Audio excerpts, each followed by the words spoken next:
Dear students, अस्सलाम वालेकुम। मैं सर मोहम्मद अफजल। आज हम 10th क्लास के चैप्टर 14 का नेक्स्ट टॉपिक डिस्कस करने लगे हैं। टॉपिक नेम है हमारे पास स्पोर फॉर्मेशन। स्पोर फॉर्मेशन जो है ये भी हमारे प्रीवियस लेक्चर की तरह एसेक्सुअल रिप्रोडक्शन का ही एक हिस्सा है। एसेक्सुअल रिप्रोडक्शन की एक टाइप है। एसेक्सुअल रिप्रोडक्शन हम जानते हैं कि एक ऐसा प्रोसेस होता है जिसमें जाइगोट फॉर्मेशन या गैमीट्स नहीं बनते, बल्कि एक सिंगल जानदार जो है वही अपने आप को डिवाइड करता है, वही जानदार आगे रिप्रोड्यूस करता है। और इसी तरह ये स्पोर फॉर्मेशन का जो प्रोसेस है ये भी एक तरह की एसेक्सुअल रिप्रोडक्शन की कैटेगरीज में शामिल होता है।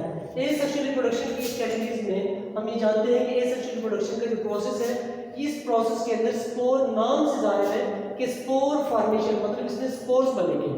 स्पोर्स क्या होंगे? स्पोर्स जो होते हैं वो छोटे छोटे कुछ जानदार ऐसे जिनके जो माइक्रोऑर्गेनिज्म लाइक जो यूनिसेलुलर जानदार है, वो फंजाई के अंदर क्या होते हैं कि छोटे छोटे पोलन ग्रेन्स लाइक दानों की तरह छोटी छोटी स्ट्रक्चर्स होती हैं जिनको स्पोर्स कहते हैं। वो एक्चुअली उनके बीज का काम करते हैं, सीड का काम करते हैं, जो आगे न्यू जानदार को या न्यू फंजाई को, न्यू प्लांट को, न्यू इंडिविजुअल को ग्रो करने में हेल्प करते हैं। तो स्पोर्स भी एक सीड लाइक स्ट्रक्चर्स होती हैं। स्पोर फॉर्मेशन के अंदर आप जानते हैं कि स्पोर जो है ये छोटे छोटे दानेदार स्ट्रक्चर्स होती है, ग्रेन्स लाइक स्ट्रक्चर्स होती है, जो आगे रैपिडली ग्रो करती है। और साथ जो है तो ये जब बीज की तरह होती है तो इनकी तादाद भी ज़्यादा होती है।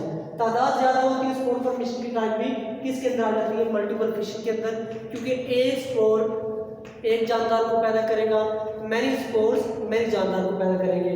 तो इस तरह ये प्रोसेस जो है वो मल्टीपल फिशिंग के अंदर शामिल किया जाता है। स्पोर फॉर्मेशन का जो प्रोसेस है ये मेजॉरिटी किसके अंदर होता है? ये मेजॉरिटी आता है फंजाई के अंदर। फंजाई की कौन सी टाइप? राइजोपस। राइजोपस जो है ये फंजाई की कैटेगरी एक टाइप है जिसके अंदर ज्यादातर प्रोसेस ऑफ स्पोर फॉर्मेशन का ही होता है। अब ये प्रोसेस कैसे प्रोसीड होता है, कैसे वर्क करता है, चलिए देखते हैं।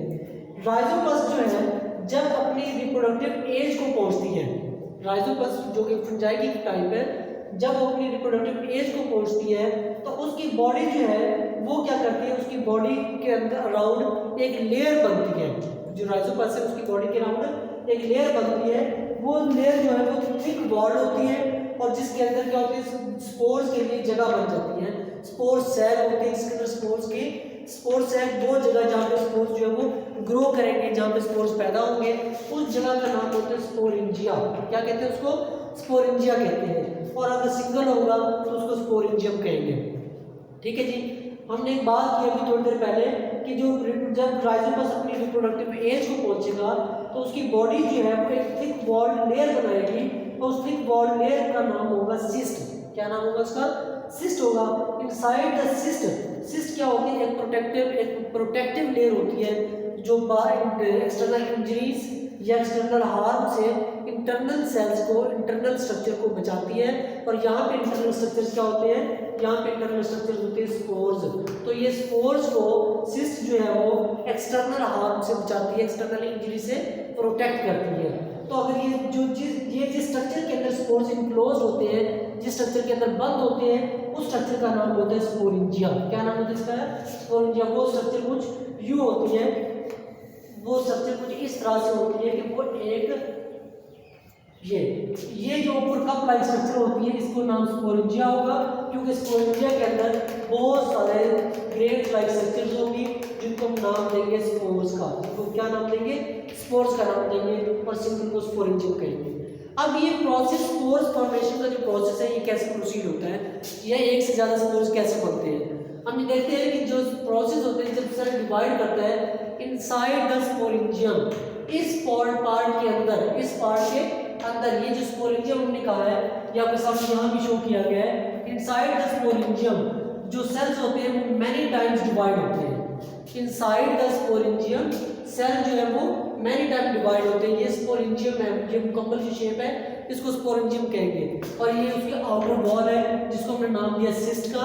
और इसी स्पोरेंजियम के अंदर क्या बन रहे हैं? स्पोर्स बन रहे हैं। ये जो पूरी शेप है इस स्ट्रक्चर का नाम होता है हमारे पास स्पोरेंजियम। इस स्ट्रक्चर का नाम क्या होता है? स्पोरेंजियम। और स्पोरेंजियम्स के अंदर मेनी मोर स्पोर्स होते हैं। होता क्या है कि जब inside the sporangium cells divide होता है और बहुत सारे डिवाइड होते हैं, तो बहुत सारे सेल्स बहुत बार डिवाइड होंगे तो ये बहुत सारे डॉटर सेल्स भी बना देते हैं, जिनको हम नाम देते हैं स्पोर्स का। जिनको हम क्या नाम देते हैं? स्पोर्स का नाम देते हैं। डॉटर सेल को स्पोर्स का नाम देते हैं। और ये स्पोर्स जो है ये प्रोटेक्टेड होते हैं एक लेयर के जरिए से, जिस लेयर का नाम होता है सिस्ट। इसको सिस्ट कहते हैं। सिस्ट हमने पहले भी डिस्कस किया। वो एक्सटर्नल इंजरीज से, हार्म से, एक्सटर्नल क्लाइमेट, हार्श जो क्लाइमेट होता है उससे प्रोटेक्ट करती है, बचाती है। और ये सिस्ट जो है वो बॉडी के अंदर वाटर लेवल को भी मेंटेन करती है।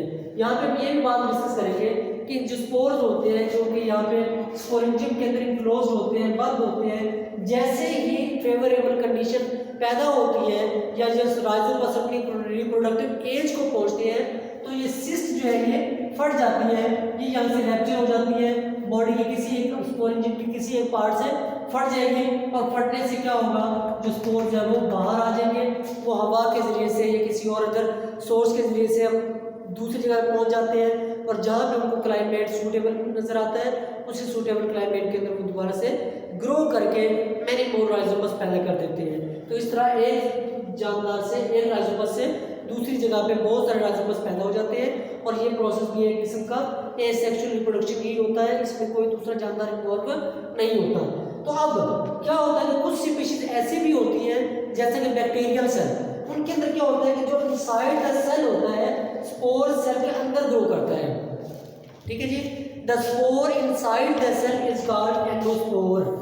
The spore inside the cell, यहाँ पे सेल का मतलब बैक्टीरियल सेल है। Inside the cell called endospore. ये डायग्राम में शो किया गया है। एक बैक्टीरियल सेल है जिसके अंदर स्पोर मौजूद है। इस स्पोर का नाम क्या है? एंडोस्पोर है। और ये स्पोर क्या होगा, यहाँ पे ग्रो करेगा। ग्रो करने के बाद बैक्टीरियल सेल से एक से दो हो जाएंगे with the help of cell division. आपको पता है कि बैक्टीरियल जो है वो बाइंड डिवीजन करता है। ठीक है जी। तो सेम इस तरह बाइंड डिवीजन के लिहाज से 1 से 2, 2 से 4, 4 से 8 तादाद जो रैपिडली ग्रो करती रहती है और सेल जो है तेजी से ग्रो कर देते हैं। और इस तरह से वो एक जो स्पोर है वो आगे की न्यू जानदार को पैदा करता है। ये न्यू जानदार जो है, ये न्यू बैक्टीरिया जो है जब दोबारा ग्रो करेगा तो उसकी बॉडी के अंदर दोबारा से फिर से स्पोर पैदा होगा। और ये स्पोर जो है वो दोबारा से फिर यही साइकिल को रोटेट करेगा, दोबारा ये साइकिल को चलाएगा। ये प्रोसेस हमारे पास था स्पोर फॉर्मेशन, जो हमने पढ़ा कि एसेक्सुअल रिप्रोडक्शन की टाइप होती है। ऑल्सो क्या आपको ये लेक्चर समझ में आ गया होगा। इस लेक्चर के हवाले से कोई कंफ्यूजन या क्वेश्चन हो आप मुझे व्हाट्सएप कर सकते हैं, टेक्स्ट कर सकते हैं। बहुत शुक्रिया, जज़ाकल्लाह।